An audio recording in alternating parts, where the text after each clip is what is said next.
Al-Mawlid al-Nabawi, il faut évoquer plusieurs choses en premier lieu. La date de la naissance du prophète sallallahu alayhi wa sallam, qui est prétendue par une grande partie des gens qui ne connaissent pas la science du hadith et qui ne connaissent pas les textes de la religion comme il faut, comme étant le 12 de Rabi'ul Awwal, c'est faux. Il n'y a pas un hadith sahih, bisanadin muttasil, avec une chaîne de transmission.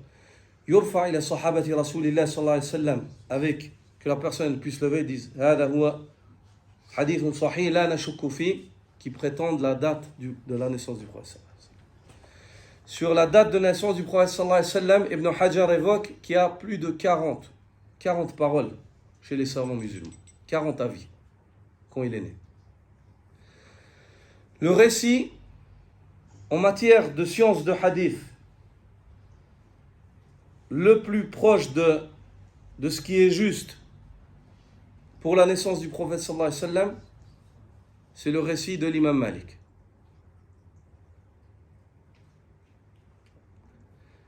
Ça, c'est un des récits qui est, en matière de la science du hadith, qui est les plus... On parle de science, on ne parle pas de patates et j'ai acheté ou je fais comme je veux ou non. Il y a des règles. Dans le hadith, il y a des règles. Mais bien sûr, ça, monsieur tout le monde. Et le problème, c'est qu'aujourd'hui, monsieur tout le monde, et je fais partie de monsieur tout le monde, on se prononce. On se permet de se prononcer, alors que c'est grave. C'est très grave. En matière de science du hadith, le récit le plus proche, c'est celui de l'imam Malik. Et c'est le 8 de Rabi'ul Awwal. Et pas le 12. Déjà pour commencer. Quant au fait que le prophète sallallahu alayhi wa sallam soit mort le 12 de Rabi'ul Awwal, ça c'est sahih. Il n'y a pas de roubar, il n'y a pas de poussière là-dessus. Donc déjà, il faudrait qu'on sache quand il est né, pour commencer, sallallahu alayhi wa sallam. Si on part déjà, pour partir de la ligne de départ de la course, afin qu'on fasse la course, il faut déjà qu'on mette le starting block. On part le 8, on part le 12, on part dans Ramadan, dans Rabi'ul Awwal, il y a des aqwal adida.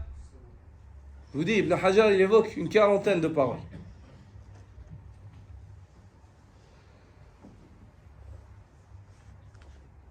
Et ceci, même si par la suite, on est d'accord, et on dit que le 12, c'est ça, même si on est d'accord, on accepte. Le fait qu'une personne vienne dire que c'est une aada de fêter le mawlid du prophète sallallahu alayhi wa sallam, aadatu man. Aadatu man, c'est la aada de qui? Ça c'est la question. Le mot aada c'est coutume, ibada c'est adoration. Et dans le din, il y a des adat, d'accord, et il y a des ibadat.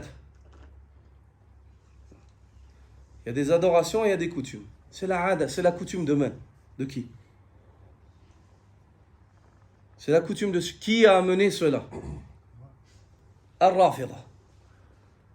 Al-Rafida. Al-Shia. A'da'u Rasulillah, les ennemis du messager d'Allah. Man yata'anu fi 'irdi. Ceux qui portent atteinte à l'honneur du prophète sallallahu alayhi wa sallam. Bal, man yata'anu fi 'adalati Jibril, a'da'u Jibril. Les ennemis de Jibril, qui disent que Jibril s'est trompé, il aura dû la révélation, subhanallah. A'adatha ou la ta'khudhunaha, taqbalunaha. Ça c'est très bien, c'est juste. C'est une coutume, c'est la coutume de ces gens-là. C'est les premiers. On ne connaît pas cette aada, elle n'est pas venue des gens de la sunna, elle est sunna. Les gens de la sunna l'ont adoptée par la suite. Donc même si nous salim, jadalan, on accepte ta prétention que c'est une aada, que c'est une coutume, je te pose la question, c'est la coutume de qui? Parce qu'une coutume, elle vient de quelqu'un. Al-aada ma'tada alayha an-nas. Ça c'est l'ada. c'est une chose sur laquelle les gens se sont accoutumés. Qui sont ces gens qui se sont mis d'accord sur cette coutume?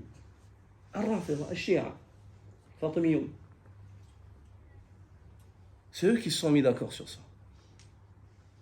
Donc ça veut dire, toi aujourd'hui, tu viens, tu prends la coutume de gens qui disent que la chose la plus chère qu'on a, le Coran, il n'est pas juste. Subhanallah. De gens qui disent que Jibril s'est trompé. De gens qui portent atteinte à l'honneur du prophète sallallahu alayhi wa sallam. De gens qui fait partie de leur dîn d'insulter A'immatul Muslimin Abu Bakr wa Omar wa Uthman wa akthar as-sahaba. أنت عادة هؤلاء تأخذها تقبلها. Wallahi, même s'il y a de l'or qui coulait de ça et qu'on pouvait remplir nos poches, Wallah, on ne le veut pas. Parce que c'est une aada, elle reste dans le dunya. Même s'il y a de l'or, on s'en met plein les poches, de tous les côtés, on ne la veut pas, gardez-la. Khudouha, hadi aadatukum, antum. Pourquoi? Parce qu'on a de la jalousie religieuse dans notre cœur. On a une chose qu'on aime plus, des choses qu'on aime plus que nos propres personnes, nos familles et nos biens. Allah Azza wa Jal wa Rasuluhu sallallahu alayhi wa sallam. On a des principes. On a un din. Hada din. Nadin Allah bi. Hadi ada adatukum khudouha. Ensuite, le fait de dire que ça c'est une ada, c'est un kadhib. Ça ressemble à ce qu'ont fait Ashabu Sabt lorsqu'Allah leur a interdit de pêcher le samedi, ils mettaient les filets le vendredi pour les tirer le dimanche. Ou atala'ub. Laysat bi'ada. Pourquoi? Parce que si tu poses la question à celui qui dit c'est une aada, c'est une coutume, tu dis taïb, pourquoi tu fais ça? Ou bien si tu viens, tu dis ça se fait pas. Tu dis pourquoi ça se fait pas? Nadhkurullah. Dhikrullah aada, barakallahu fik. On évoque Allah. Tu dis depuis quand l'évocation d'Allah c'est une aada maintenant? Avant tu dis c'est une aada, maintenant tu parles de ibada. Nadhkuru Rasulallah, on parle du messager d'Allah. Aada hadi. Hadi aada. Ben hiya ibada. Nudhiru mahabbata Rasulillah, on témoigne de l'amour qu'on a envers le messager d'Allah. Hadi aada kadhalik, ou ibada. إذن هؤلاء وقعوا في التناقض. Ils tombent dans la contradiction, ils sont contradictoires. À un moment, il dit que c'est une aada, ensuite il veut prouver que c'est bien en disant que c'est une ibada. Aada ou ibada, il faut savoir. Tu danses sur quel pied? Comme ça, je peux valser avec toi. Sinon, je ne sais pas. Dis-moi, sois thabit, t'as du thabat. Ou tu dis c'est une aada, prépare tes arguments, arme-toi et défends-toi. Tu vois? Ou bien tu dis c'est une ibada, prépare tes arguments, arme-toi et défends-toi. Le din, ce n'est pas le chant de mon père, ni celui du tien. Le din, dinullah azza wa jal. C'est pas ma propriété, la religion. Je rajoute et je mets ce que je veux dedans. Allah subhanahu wa ta'ala a révélé un verset aux musulmans, les juifs. On dit à Omar ibn al-Khattab, si ce verset-là il nous avait été révélé, on aurait fait ce jour-là un jour de fête. Al-yawma akmaltu lakum dinakum wa atmamtu alaykum ni'mati wa raditu lakum al-islam dina. En ce jour-là, je parachève pour vous, je complète pour vous votre religion. J'ai accompli sur vous mon bienfait et j'agrée pour vous l'islam comme religion. Complet. La naqsafi. L'imam Malik dit une parole au sujet de laquelle Cheikh Nasr rahimahullah dit cette parole-là, il faudrait la prendre et l'écrire avec de l'encre d'or. Cette parole de l'imam Malik. Il dit Man za'ama anna fil islami bid'atun hasana فكأنما زعم أن محمدا خان الرسالة. Celui qui prétend que dans l'islam il y a des bonnes bid'ah, c'est comme s'il prétend que Muhammad sallallahu alayhi wa sallam a trahi la révélation. اقرأوا إن شئتم قول الله تعالى اليوم أكملت لكم دينكم. Il a dit lisez si vous voulez la parole d'Allah, en ce jour je complète pour vous votre religion. Une personne qui fait une innovation, il ne le dit pas avec la langue, mais avec son acte, c'est comme s'il dit, avec son acte, il ne le dit pas avec la langue, mais avec l'acte, bilisan Al-hal, la bilisan al-maqal, c'est comme s'il dit, le prophète sallallahu alayhi wa sallam a caché quelque chose. Il manque quelque chose dans l'islam. Hada din kamil. Dans ce temps où la religion était complète, il y avait le mawlid, il n'y avait pas. Même tous ceux qui fêtent le mawlid, tu lui dis, est-ce que le prophète sallallahu alayhi wa sallam a fêté? Ils vont dire non. Certains, al-mudandinoun, minhum, ils vont dire quoi? Ils vont dire, il a jeûné. Il a été questionné sur le jeûne du lundi, mais pas, il n'a pas jeûné le Thani Ashar de Rabi'ul Awwal. Il a jeûné le lundi. Il n'a pas jeûné le 12. Il n'a pas jeûné la date. Il a jeûné la journée, le lundi. Il y a une différence. Ceux-là, ils vont dire, ouais, il a jeûné le lundi, il a été questionné pour lundi, il a dit, c'est la journée dans laquelle je suis né. Jeûne le lundi, fait comme il a fait. Mais les lundis, c'est pas tous les lundis, le 12 de Rabi'ul Awwal, ni le 8 de Rabi'ul Awwal. Il a jeûné la journée. Déjà, ils n'ont pas compris le hadith. Le hadith, il te parle de la journée, pas de la date. Donc tu peux la mettre de côté. Ta fête annuelle, ce hadith-là, c'est pas du tout en argent. Ensuite, fêter. Est-ce que le jeûne, c'est une fête? Barakallahu fik. Le prophète sallallahu alayhi wa sallam, il s'est rassemblé avec les sahaba le lundi, il a dit, on va faire du ta'am, on va faire du zikr. La ilaha illallah, on va se balancer à droite, à gauche. Et puis, il a dit ça? Abadan. Sama, sumanta, ittabi', wala tabtadi'. Suis, n'innove pas. Donc, une personne qui vient, déjà, elle dit c'est une aada, ça tombe. Ensuite, il vient et dit c'est une ibada, ça tombe. Parce que tu lui poses la question, la ibada, c'est une ibada. Qui l'a fait? Le prophète sallallahu alayhi wa sallam, il l'a fait? Non. Abu Bakr l'a fait? Non. Omar il l'a fait? Non. Uthman l'a fait? Non. Ali l'a fait? Non. Al-Ashra, Al-Mubashshirina bil Jannah, ils l'ont fait? Non. Al-Muhajirin wal Ansar, ils l'ont fait? Non. Tabi'in, ils l'ont fait? Non. Al-Aïmatul Arba'a, ils l'ont fait? Non. Taïeb. D'où est-ce que tu viens? Que ce soit une aada ou une ibada, tu l'as pris de qui? Les premiers qui l'ont fait. Man alladhi ahdatha hada? A'da'ud din.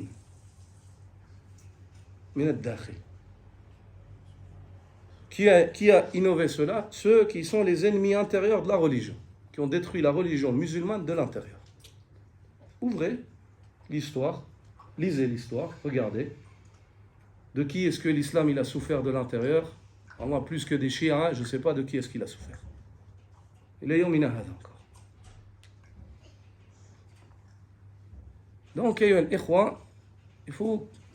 Après, les jeunes aussi, sachez qu'il y a des personnes,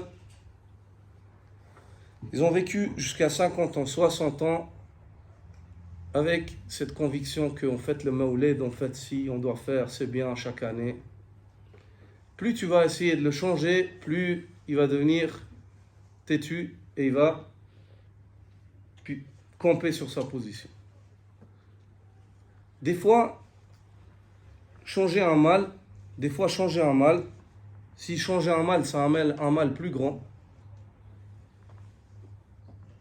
tu veux pas, il faut pas, ça fait pas partie du fiqh, la compréhension de la religion. Explique aux autres gens, mais si une personne elle est âgée, et puis qu'elle vient, elle dit ça à chaque fois, tu as essayé de lui expliquer une fois, deux fois, tu as essayé de cette manière, par là, il ne comprend pas, khalli, invoque Allah pour qu'il le change, qu'il ouvre son cœur à la compréhension.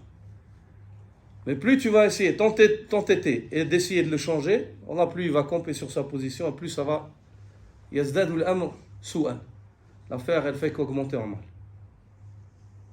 Dire moi, j'évoque ce principe parce que ça c'est ma conviction. Tu m'as posé une question, je t'évoque ce à quoi j'appelle les musulmans et ce à quoi je réponds yawm al-qiyam devant Allah subhanahu wa ta'ala. Mes arguments sur le sujet, c'est ceux que je vous ai exposés. Je suis convaincu de cela. Mais moi maintenant, est-ce que je dis aux jeunes, parce que je suis de cet avis, ou bien que les jeunes sont de cet avis, que toute personne qui dit ça, il faut se lever et puis camper jusqu'à ce qu'il change, ou il change, ou on le renverse, ou... Non, ça c'est pas notre éducation. Ça c'est pas notre éducation. Après, il est primordial que les gens fassent attention. Une personne qui s'assoit, enseigne la religion d'Allah subhanahu wa ta'ala, ou monte sur les manabir, il faut qu'il sache qu'il sera questionné sur ce qu'il dit. Après, il faut aussi que les responsables des mosquées fassent attention sur à qui est-ce qu'ils ouvrent la porte pour enseigner la religion d'Allah subhanahu wa ta'ala. Parce qu'une fois qu'on est la responsabilité, qui dit responsable dit capable aussi, et dit aussi qu'il sera questionné, on sera questionné. Moi, j'ai une mosquée dans laquelle je suis responsable par Allah Azza wa Jal. Il n'y a pas n'importe qui peut se lever et puis faire une kalima et puis parler dans le masjid. Non. Je ne permets pas ça. Il faut que je voie qui c'est, quelles sont ses fondations, qu'est-ce qu'il en sait. Pourquoi? Parce qu'Allah va me questionner. Ma prière va dire c'est toi qui étais responsable de ça. Je t'ai donné cette responsabilité, c'est toi qui étais responsable.